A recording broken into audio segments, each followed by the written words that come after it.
Dame i gospodo, dobar vam dan, dobrodošli na našu Opus arenu.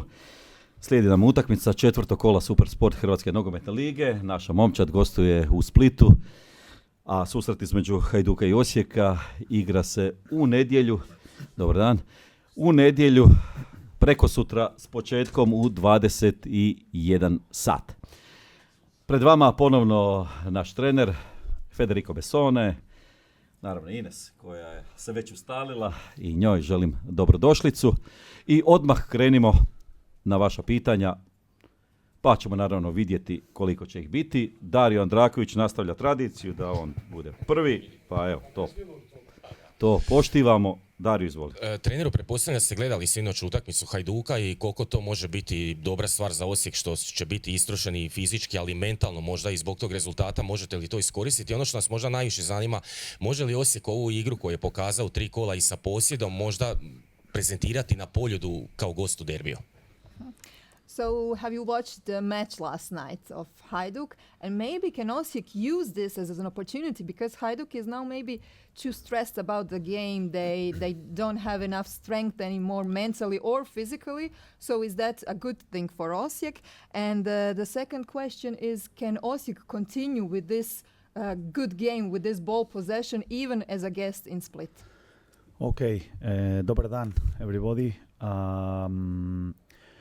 Yeah, of course I watch the game, and it's a good moment to go to Split. In terms of what, it doesn't mean that it's gonna be easy game, for sure not. But it's true that they are playing for get into group stages, so probably they are a little bit more focused in Europe. But obviously, we need to go there, and if we want to get some result in Split, we need to do our job as we are doing until now. And to answer your second question, obviously we show in these 3 first games that the team has personality, and also I convince you a little bit because we play against Gorica and we play against Rudes, and I heard that these teams they will fight for relegation, and okay, it was easy for Osijek to win these games, but then I think we proved that against Lokomotiva that I think they are gonna be team fighting for being the top 3, top 4, and I think we performed. So now we need to keep going in this line. We need to go to Split and show personality as we are doing, and this is what we are going to do. Okay. Da, gledao sam sinoć utakmicu i mislim da je ovo odličan trenutak za otići u Split. Naravno, to ne znači da će utakmica biti lagana nipošto, jer možda je ovaj dobar trenutak jer upravo Hajduk sada igra tu konferencijsku ligu, play-off za ulazak u konferencijsku ligu, pa im je možda fokus više na Europi, ali naravno, ako želimo postići nekakav rezultat, moramo napraviti posao kakav smo radili do sada. A što se tiče vašeg drugog pitanja, u posljednje, zapravo prve 3 utakmice smo pokazali da tim ima osobnost i uvjeravam vas, ne samo da smo igrali protiv 2 tima koji će se možda na kraju boriti za opstanak, znači Gorica i Rudeš, tako da je to pod navodnicima bila laka pobjeda, ali vidjeli ste kako smo igrali protiv Lokomotive koja će se u konačnici boriti za prva 3 ili 4 mjesta u ligi i protiv njih smo isto pokazali što možemo i na kraju smo pobjedili. Tako da u Splitu isto tako planiramo pokazati osobnost svog tima i iskoristiti i pobijediti na kraju. Može mikrofon do Dalibora Kasača, Osječka TV.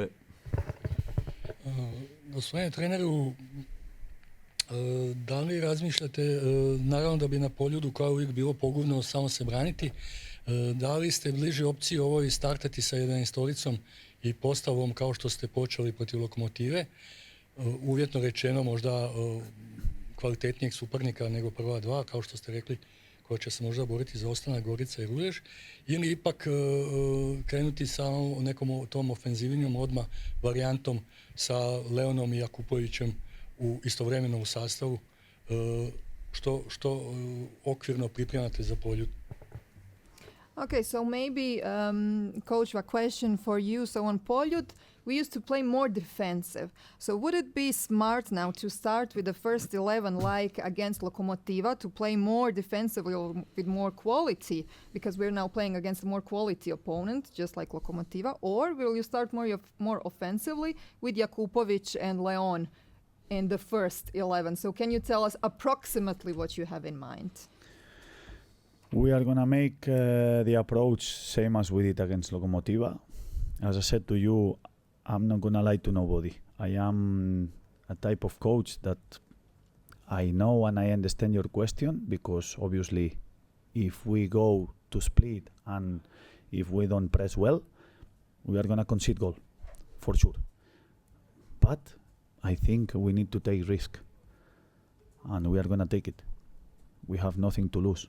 So with personality, with order, I think team is ready to go there and compete. And about the start 11, I have a couple of doubts yet. So I don't know sure if I'm going to make changes or not. But I cannot tell you 100% because I would lie to you. Mislim da će biti pristup isto kao protiv Lokomotive, ali neću vam lagati, ja sam takav tip trenera da razumijem u potpunosti što ste me pitali i ne lažem i ne pretvaram se. Tako da ako mi ne stvorimo pressing u Splitu, dobit ćemo gol definitivno, ali isto tako, dakle, voljni smo i spremni smo riskirati jer zapravo nemamo što izgubiti. Naš tim je pokazao do sada da imamo osobnost, da imamo red, rad, disciplinu, tako da mislim da smo u potpunosti spremni za ovu utakmicu. Što se tiče početnih 11, još nisam 100% siguran, tako da vam ne mogu sa sigurnošću reći i onda vam neću lagati i govoriti u nešto. Nisam 100% siguran hoće li doći do promjena za razliku od prethodne utakmice. Novo pitanje. Da vidimo. Ko će? Dario?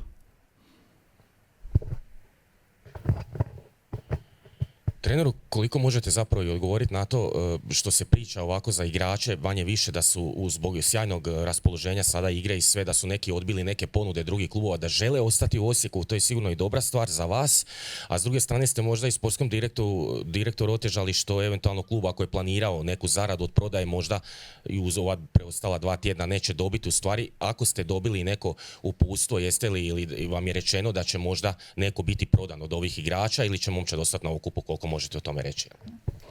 So, a question for you, if you are able to answer this question. So now it's a good atmosphere with the players, with all the wins, and we heard amongst us that some players got some offers, but they declined the offers because now they feel good for playing in Osijek. So maybe you made it hard for the sports director. If he had in mind to sell some of the players and now the players don't want to go from Osijek, what will you tell him, or what will the players decide?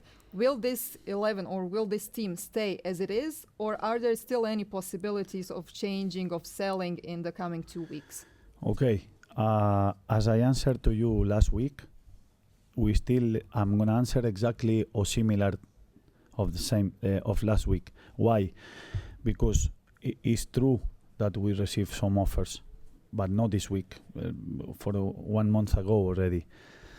But players that they are receiving offers, obviously they are showing that they want to stay because they are enjoying and they are working really hard. As soon as they are working like they are, okay, it's true that I'm putting in trouble to the sports director on this, but in a good way, because they are performing. Even if they have offers, they want to play for Osijek, which is for me the most important thing. And we should be focused on this instead of thinking that they can go. Obviously, I know as a coach that they can go because there are offers there on the table. And but as I said to you last week, we will see what happens, because at the moment there are offers, but they are not quite interesting for us at the moment. So we will see what happens in the future. But at the moment, as I said, they are here. They are Osijek players. They are showing this.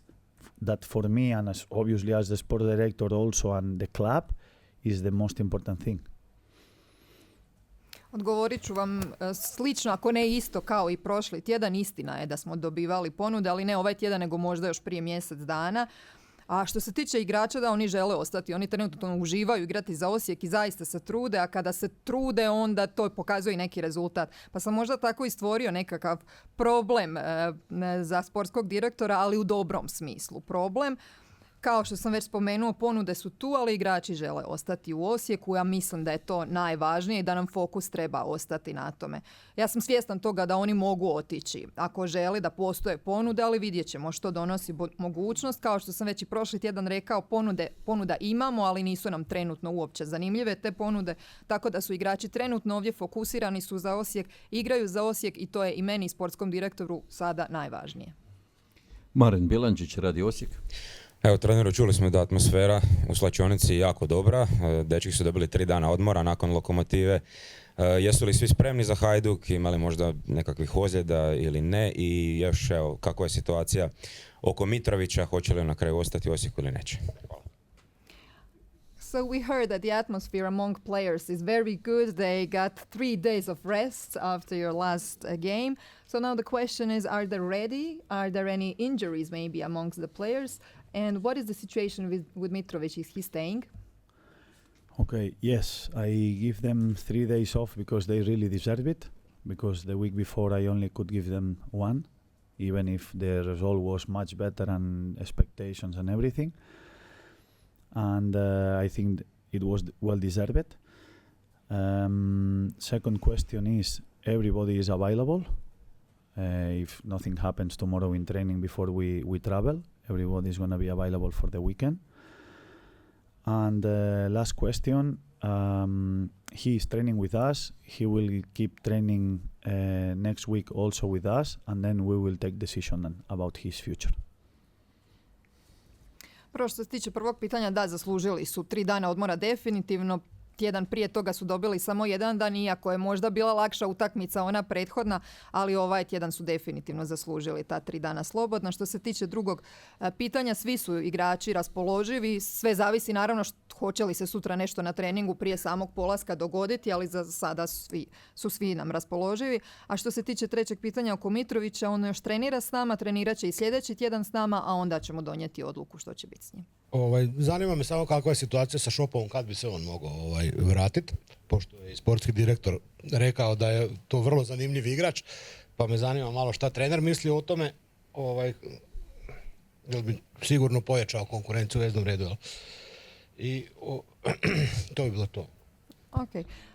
So the question is about Shopov. When will he be back? Because the sports director also commented on him that he would be an interesting player to have. So what is your comment about Shopov? Well, the thing is that I am very happy for Chopo because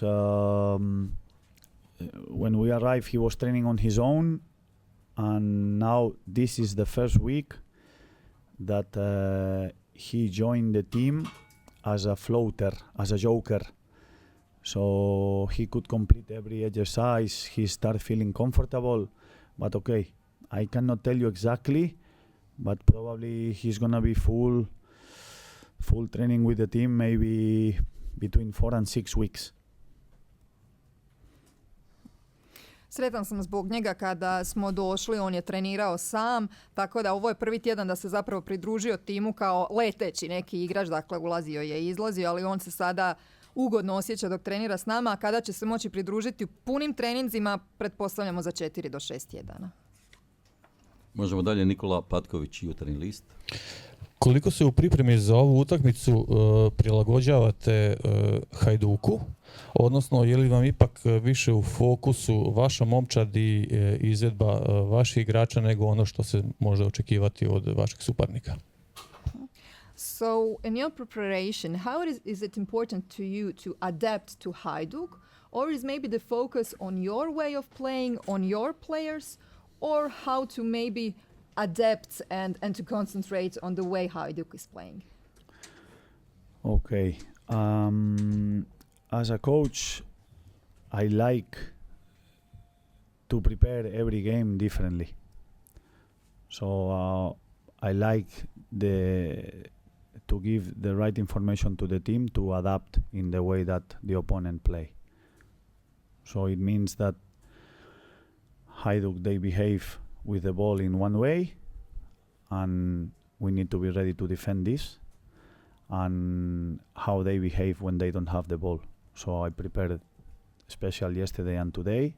That's why today I'm so tired, and after today I deliver everything, and I think once again the team is ready to compete on Sunday and try to get 3 points in Hajduk. Svaku utakmicu kao trener pripremam različito, ali prenio sam informacije svom timu tako da se za svakog zapravo protivnika prilagode načinu igre protivnika. Hajduk igra jedan način igre. Kad imaju loptu u nogama, onda ćemo se morat braniti, a kad nemaju loptu u nogama, igraju potpuno drugačije. Jučer i danas sam se baš dobro zato pripremao, zato sam danas toliko i umoran, ali mislim da je moj tim u potpunosti spreman i spremni smo osvojiti ta 3 boda u Splitu. Nikola? Prvo jedno kratko pitanje. Je li treneru poznato da se ovo područje na kojem se nalazi stadion i kamp, da mi to područje u Osijeku zovemo Pampas? Maybe just a short question for you. Have you ever heard that this area of Osijek where the stadium is actually called Pampas? No, I didn't know. I understood the end, but I didn't know, and I like it. Razumije pitanje, ali nije to znao i sviđa mu se. Nastavno na to, znači prije vas je ovdje bio jedan Argentinac koji je igrao, Ramon Mieres, koji je ovdje ostavio stvarno dubok trag i nekako dok je on tu bio, čini mi se da je i momčad bila puno agresivnija, energičnija i tako dalje. I onog trena kad je on otišao, kao da su i ti igrači postali plašljive srne koje su nekad obitavale na Pampasu prije nego što je stadion izgrađen. I sad ste došli vi iz Argentine i sad su igrači ponovno postali, više nisu plašljivi, sve nego su postali gaučos iz Pampasa. Sad, ima li to veze s time što ste vi iz Argentine i možete li otkriti koja je neka tajna? Ima li tu neke posebne tajne? Jeste li svjesni da će zapravo sad morat biti najveći kauboj ikada na Poljudu u nedjelju? So maybe you heard about the former player of Osijek who was also Argentinian, Ramon Mieres. Mm-hmm. And while he was here, the team was playing more energetic, more aggressively. When he left, they became like some scared little animals, scared Bambis, so to say. And now that you are here, also from Argentina, your coach, the players started acting like gauchos from Argentina, playing more aggressively. So maybe where's your secret to that? And are you aware that they will have to be real cowboys in Split in 2 days? Thank you. No, but I told you that when I was player, also I was a little bit like this. I was leadership in the field. I wanted to help everybody to compete, to transmit this energy, and I think for me is probably the most important part of in a team. And this is what I want to transmit to the players. Energy, positive energy. Because I would ask you what it would happen if we didn't score at 90 minutes against Lokomotiva. Osijek 7 points of 9. We performed brilliant. We didn't allow them to do nothing. We attack, we defend, energy, positive. We create so many chances. Sometimes the ball doesn't want to go in before, but okay, in the end we did it. But what I want to say with this is that sometimes you win, sometimes you draw, sometimes you lose. But when you do the things properly with good energy, when you make good preparation, as we are doing, as we are transmitting as I am head coach obviously, but all my staff is doing, I feel so happy to see the energy that we bring. I am so happy to see that the players, they love this stuff, and that's why we are in this mood right now, and that's why we won 3 games in a row. So now we want to continue, but there is no secret. We need to keep working and working. Prvo hvala na odličnom pitanju. Dok sam bio igrač isto sam tako bio uvijek, vodio sam na terenu, predvodio sam svoju ekipu, isto sam bio energetičan i obožavam taj zapravo natjecateljski duh koji sam onda pokušao prenijeti na svoj tim i to je najvažnije po meni. To sada isto tako pokušavam prenijeti na igrače, tu pozitivnu energiju. A što bi se dogodilo, sada ja vas pitam, da nismo dali taj gol protiv Lokomotive? Onda bi rekli, Osijek je osvojio samo 7 od 9 bodova. Makar smo igrali odlično, makar nam nisu mogli apsolutno ništa. Imali smo jako puno šansi, samo nekad jednostavno lopta ne želi ući u taj gol. Tako da to je vam i nogomet. Ponekad izgubite, ponekad igrate neriješeno, ponekad pobjedite.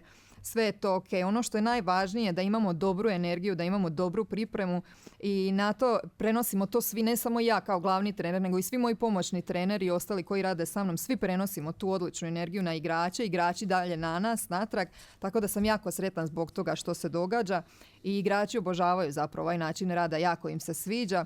Svi smo jako dobro raspoloženi, a što ste me pitali što se tiče tajne, nema tajne. Samo rad, rad i rad. Dalibor Keller, Glas Slavonije. Pa htio bih pitati nešto za Marka Livaju, obzirom da je on u zadnje vrijeme često bio faktor X, što se kaže, u utakmicama Osijeka i Hajduka, često ih je odlučivao, pa zanima me što trener o njemu misli i ako će igrat uopće, imali plan kako njega zaustaviti. So what are your thoughts about Marko Livaja? He used to be in the previous games against Hajduk, like the factor X, the main factor, or the main player who decided upon the game in the end. And if he will be playing in the coming game, what do you think about him and what will Osijek do to stop him? Well, first of all, I know this story because Hugo told me, and he has highlights only about Osijek. So obviously we must change this. We know we respect Marko Livaja because he proved himself. He's captain in Hajduk Split. He's been proving year after year that he is a top player and he's still making the difference. Special now, maybe he's not playing as much as he wants, but against Istra he scored, if I'm not wrong. And the other day he scored the winner against Gorica in nearly 90 minutes. So obviously it's not about Livaja only. They have very good players in all positions, but okay, you are asking me about him. We need to be tight on him, don't let him think, and try to make a difficult game for him and don't feel comfortable at all. Da, poznata mi je to priča, Jugović mi je pričao o tome što se dogodilo i moramo promijeniti. Dakle, Livaja je do sad uvijek briljirao protiv Osijeka i to definitivno moramo promijeniti, ali poštujemo ga kao igrača, on se do sad dokazao i godinama je on se dokazuje kao top igrač i da čini razliku zapravo u tom Hajduku i u Hajdukovom igri. Možda sada trenutno ne igra onoliko koliko bi htio igrati, ali svejedno i protiv Istre i protiv Gorice, ako se ne varam, zabio golove. Tako da nije samo Livaja ovdje bitan. Hajduk ima jako dobre igrače i na drugim pozicijama, ali pitali ste me za Livaju, tako da mu ne smijemo mu dati zapravo disati, ne smijemo mu ostaviti prostor da razmišlja, tako da ćemo morati stvoriti pressing na njemu i braniti se jednostavno. Možemo dalje. Ako ima novih pitanja, Gradimir Đukarić, Sportske novosti. Treneru, koliko je ovaj izazov Hajduka drugačiji od svih prethodnih? Svaka utakmica je bila izazov za sebe. Prvo je bilo početak sezone protiv Gorice, pa ponavljanje dobre igre protiv Rudeša, pa prva utakmica na Opus Areni. Koliko je sad, evo, u tom nastavku izazova ovaj recimo najteži? Mm-hmm. So what do you think about now the challenge of the next game? So first you have the challenge because of the beginning of the season. Then you had the challenge, Rudeš was a challenge for you because you had to show that you can do it again, so to say. Then the third challenge was playing at home at the Opus Stadium. And now you have the challenge called Hajduk. What do you think about that challenge? Well, I love it. And especially in the way that we arrived to this game. I think I told you this before we came to play home, that I became football player because I like to play in big stadiums in front of a lot of people. And now I became coach because of the same. And I think especially for the football players, is going to be a perfect scenario. And I don't know how many people is going to be on Sunday, but probably 20,000 people, 20,000, between 15 and 20. I think it's a great atmosphere. I think we arrive in a good moment, and as I said to you, we have nothing to lose. And opposite, we are going to go there, try to play as we are doing, be press when we don't have the ball, and show personality with the ball. And I hope we can get result.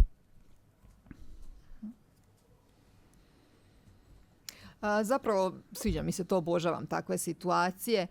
Sada u savršenom trenutku zapravo igramo ovu utakmicu. Prije sam isto to rekao kada smo igrali i kod kuće. Da, ono što sam rekao je, kad sam bio igrač, da sam obožavao igrati na velikim stadionima, a sada sam postao trener iz istog tog razloga.